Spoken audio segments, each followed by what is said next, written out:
Humanities കഫേയുടെ ഒരു പുതിയ വീഡിയോയിലേക്ക് ഏവർക്കും സ്വാഗതം. അപ്പോൾ നാളെ നമ്മുടെ +1 സോഷ്യോളജി എക്സാമിനേഷൻ ആണല്ലേ. അപ്പോൾ എന്താണ് എല്ലാവരും പഠിച്ച് ഇതുവരെയൊക്കെ ആയിട്ടുണ്ട്. സോ എന്തായാലും നിങ്ങൾ പഠിക്കുന്ന ടൈമിൽ ഈ ഒരു പോർഷൻസ് ഉണ്ടല്ലോ, നിങ്ങൾ പഠിച്ചെന്തായാലും കുറേയൊക്കെ പ്രിപ്പയർ ചെയ്ത് കാണും. സോ എന്തായാലും ഈ പോർഷൻസ് നിങ്ങൾ പ്രിപ്പയർ ചെയ്തിട്ടുണ്ടോ എന്നുള്ളത് ഒന്ന് ചെക്ക് ചെയ്യാം കേട്ടോ. ഓക്കെ, സോ ഞാനത് ഇമ്പോർട്ടൻ്റ് ഉള്ളത് എങ്ങനെയൊക്കെ ഏതൊക്കെ മാർക്കിന് ഏത് ലെവലിലൊക്കെ ചോദിക്കുമെന്ന് പറയാം. ഓക്കെ, സോ എന്തായാലും ഫസ്റ്റ് ഓഫ് ഓൾ ഒരിക്കലും മിസ്സാക്കാതെ പഠിക്കേണ്ട ഒരു ടോപ്പിക്കാണ് സോഷ്യലൈസേഷൻ. ഓക്കെ, സോ സോഷ്യലൈസേഷൻ എന്ന് പറയുമ്പോൾ എസ് എ ടോപ്പിക്കാണ്. സോഷ്യലൈസേഷൻ നിങ്ങൾ പഠിക്കുന്ന ടൈമിൽ അതിൻ്റെ ഡെഫിനേഷനോ അല്ലെങ്കിൽ അതിൻ്റെ കാര്യങ്ങൾ മാത്രം പഠിക്കരുത്. ആൻഡ് ഏജൻസീസ് ഓഫ് സോഷ്യലൈസേഷൻ എന്ന് പറഞ്ഞ പോയിന്റ്സ് ഉണ്ട്. സോ അതുകൂടി എന്ത് ചെയ്യുക, കവറാക്കിയിട്ട് പോകണം കേട്ടോ. എസ് എക്ക് ചോദിക്കുമ്പോൾ അതുകൂടി സെപ്പറേറ്റ് ആയിട്ട് ചോദിക്കാറുണ്ട് കേട്ടോ. അതുകൊണ്ടാണ് അങ്ങനെ പറഞ്ഞത്. ദെൻ നെക്സ്റ്റ് ഒരു 2 മാർക്ക് 4 മാർക്ക് അത്രയൊക്കെ തന്നെ അങ്ങനെ ചോദിക്കുന്ന ചാൻസുള്ള ചോദ്യമാണ് സ്റ്റേറ്റസ് ആൻഡ് റോൾ എന്ന് പറയുന്നത്. സോ അതെന്താണ്, പിന്നെ ഈ സ്റ്റേറ്റസിൻ്റെ 2 ഫോംസാണ് ഈ അസ്ക്രൈബ്ഡ് സ്റ്റാറ്റസും അച്ചീവ്ഡ് സ്റ്റാറ്റസും എന്ന് പറയുന്നത്. സോ അതൊക്കെ എന്ത് ചെയ്യുക, അതൊന്ന് നോക്കിയിട്ട് പോകാം കേട്ടോ. അത് എളുപ്പമുള്ള ചോദ്യമാണ്. ദെൻ അടുത്ത dimensions of culture, normative culture എന്നൊക്കെ പറഞ്ഞിട്ട് ഡയമെൻഷൻസ് ഉണ്ടല്ലോ കൾച്ചറിൻ്റെ. സോ അതെന്ത് ചെയ്യുക, അത് നോക്കിയിട്ട് പോകാം. ദെൻ അതുപോലെ ലിമിറ്റേഷൻസ് ഓഫ് പാർട്ടിസിപ്പൻ്റ് ഒബ്സർവേഷൻസ്, ഇത് മസ്റ്റായിട്ട് എപ്പോഴും ചോദിക്കുന്ന ചോദ്യമാണ്. പാർട്ടിസിപ്പൻ്റ് ഒബ്സർവേഷൻ്റെ ലിമിറ്റേഷൻസ് മീൻസ് അതായത് അതിൻ്റെ ആ ഒരു ഡിമെറിറ്റ്സ് ആയിട്ട് എഴുതാനായിട്ട് കുറച്ച് പോയിൻറ്റ്സ് ആയിട്ട് പഠിച്ച് വെച്ചിരിക്കുക, അതങ്ങോട്ട് എഴുതി വെച്ചാൽ മതി കേട്ടോ. പിന്നെ ഏറ്റവും എളുപ്പത്തിൽ മാർക്ക് സ്കോർ ചെയ്യാൻ പറ്റുന്നതാണ് types of interview. Okay, interview എന്ന് പറയുമ്പോൾ നമുക്കറിയാം സ്ട്രക്ചേർഡും അൺസ്ട്രക്ചേർഡും ആണ് അല്ലേ. വളരെ എളുപ്പമുള്ള ഒരു ചോദ്യമാണ്. അപ്പോൾ അതെന്ത് ചെയ്യുക, അത് നോക്കിയിട്ട് പോവുക. എപ്പോഴും ഇമ്പോർട്ടൻ്റ് ആയിട്ട് ചോദിക്കാറുണ്ട് കേട്ടോ. ഇനി ഒരു എസ് എ ടോപ്പിക്കാണ് സോഷ്യൽ ചേഞ്ച്. ഇപ്പോൾ സോഷ്യൽ ചേഞ്ച് വരുന്ന ടൈമിൽ അതിനകത്ത് ഒത്തിരി പോയിൻറ്റ്സ് ഉണ്ട്. സോ അതിൻ്റെ എക്സ്പ്ലനേഷൻസ് ഒക്കെ ഡീറ്റെയിൽ ആയിട്ട് നോക്കിയിട്ട് പോവാം.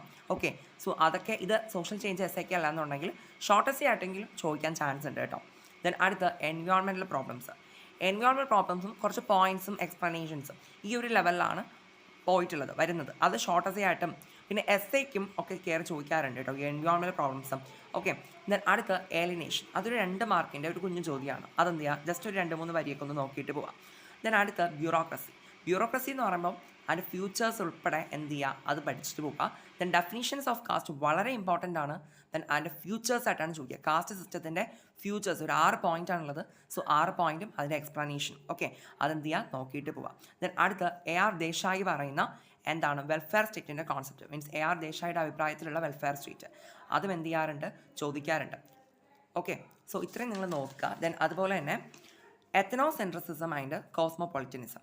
ഈ എത്നോസെൻട്രിസിസും കോസ്മോപൊളിറ്റനിസം ഒരു 4 മാർക്ക് വരെയൊക്കെ ചോദിക്കാൻ ചാൻസ് ഉണ്ട്. സോ എന്ത് ചെയ്യുക, ഇതുകൂടി നോക്കിയിട്ട് പോവാം.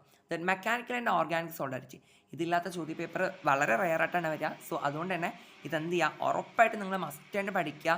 ഒരു 6 മാർക്കിനെങ്കിൽ നമുക്ക് ഹയസ്റ്റ് ആയിട്ട് ചോദിക്കാം, 6-8 ആകാം, എങ്ങനെ വേണം നമുക്ക് ചോദിക്കാം. ഓക്കെ, സോ അതെന്തായാലും നമ്മൾ നോക്കിയിട്ട് പോകണം. ഈ പറയുന്നുണ്ടല്ലോ ചിലപ്പോൾ 2 മാർക്കിന് വന്നുകൂടാന്നൊന്നും ഇല്ല കേട്ടോ.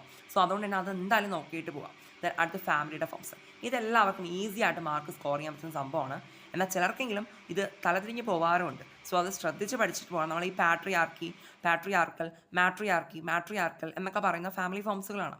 ഓക്കെ, അതൊക്കെ ഇൻട്രസ്റ്റ് ആയിട്ട് അത് നോക്കിയിട്ട് പോവാം. ദെൻ അടുത്ത സോഷ്യൽ സ്ട്രാറ്റിഫിക്കേഷൻ, എസ് എ ടോപ്പിക്കാണ്. ഓക്കെ, സ്ട്രാറ്റിഫിക്കേഷൻ എന്താണ് നമുക്കറിയാം. നമ്മുടെ സമൂഹത്തെ പല തട്ടുകളായിട്ട് എന്ത് ചെയ്തിട്ടുണ്ട്, ഡിവൈഡ് ചെയ്തിട്ടുണ്ട് അല്ലേ. അപ്പോൾ അതാണ് എന്ത് സോഷ്യൽ സ്ട്രാറ്റിഫിക്കേഷൻ. സോ ഡീറ്റെയിൽ ആയിട്ടൊന്ന് നോക്കിയിട്ട് പോകണേ, എസ് എക്ക് വേണ്ടി പ്രിപ്പയർ ചെയ്തിട്ട് പോവാം. ദെൻ അടുത്ത characteristics of social groups and types. അതായത് ഇത് എങ്ങനെയാണെന്ന് വെച്ച് കഴിഞ്ഞാൽ നമ്മുടെ സോഷ്യൽ ഗ്രൂപ്പ്സിൻ്റെ ക്യാരക്ടറിസ്റ്റിക്സ് കുറച്ച് സിമ്പിൾ പോയിൻറ്റ്സ് ആണ്, ഒരു 6-7 പോയിൻറ്റ്സ് ഉണ്ടായിരിക്കും.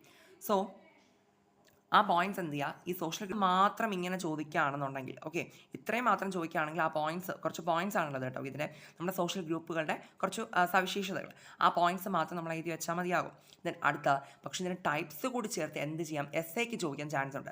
അങ്ങനെയും നമ്മൾ എന്ത് ചെയ്യണം, നമ്മുടെ in group, out group, peer group എന്നൊക്കെ പറഞ്ഞ് നമ്മൾ കുറേ കാര്യങ്ങൾ ടെക്സ്റ്റ് ബുക്കിൽ കാണുന്നില്ലേ, അതെന്ത് ചെയ്യുക, അതുകൂടി നോക്കിയിട്ട് പോവാം. ഓക്കെ, അപ്പം ഇത്രയൊക്കെ പഠിച്ചു കഴിഞ്ഞാലുണ്ടല്ലോ ഇത് മസ്റ്റായിട്ടും എന്തായാലും ഉറപ്പായിട്ടും ചോദിക്കാൻ ചാൻസ് ഉള്ള ചോദ്യങ്ങളാണ് ഇത്രയും ഞാൻ പറഞ്ഞിട്ട്. കാരണം മാരേജ് എപ്പോഴും ചോദിക്കാറുണ്ട്. മാരേജ് എന്ന് പറഞ്ഞാൽ നമ്മുടെ പോളിഗമി, മോണോഗമി, പിന്നെ ഇതിൽ തന്നെയുള്ള സീരിയൽ മോണോഗമി എന്ന് പറഞ്ഞിട്ട് ഇതൊക്കെ എന്താണ് 2 മാർക്ക് അല്ലെങ്കിൽ ഒരു 6 മാർക്ക് ലെവലിലൊക്കെ എന്ത് ചെയ്യാം, മാരേജും ചോദിക്കാറുണ്ട് കേട്ടോ. അപ്പം ഈ ഒരു കാര്യം ഇത്രയൊക്കെ നിങ്ങൾ എന്ത് ചെയ്യുക, പഠിച്ചിട്ട് പോവുക. ഇതൊക്കെ എന്താണ് ഈ എസ് എക്ക് എന്നൊക്കെ പറഞ്ഞിട്ടുള്ളത് അത്യാവശ്യം ഡീറ്റെയിൽ ആയിട്ട് തന്നെ നോക്കിയിട്ട് പോകണം. കാരണം ഇതൊക്കെ അത്രത്തോളം എന്താണ് ഇമ്പോർട്ടൻറ്റ് ടോപ്പിക്സ് ആണ്. ഓക്കെ.